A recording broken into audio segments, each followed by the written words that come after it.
Hello friends, నా పేరు కిరణ్ కుమార్. నేను మాట్లాడుతూ 24/7 ఛానల్ నుంచి ఎవ్రీడే అప్డేట్స్ మీకోసం.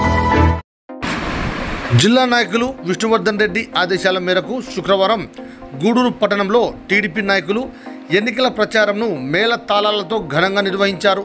పట్టణంలోని పురవీధుల్లో మరియు ఇంటింటికి తిరిగి చంద్రబాబు నాయుడు ప్రవేశపెట్టిన సూపర్ 6 పథకాలను ప్రజలకు వివరించారు.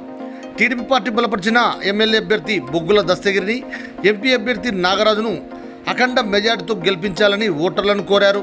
ఈ కార్యక్రమంలో మాజీ వైస్ చైర్మన్ కుర్కుంద రామాంజనేయులు, పట్టణ కన్వీనర్ గజేంద్ర గోపాల్ నాయుడు, నాయకులు రేమట వెంకటేశ్వర్లు, సృజన్, పౌలు, తెలుగు శ్రీను మరియు కౌన్సిలర్లు బుడ్డంగలి శాశావలి, నాయకులు విజయ్ మరియు టీడీపీ పార్టీ ముఖ్య నాయకులు, నేతలు, కార్యకర్తలు, అభిమానులు పాల్గొన్నారు.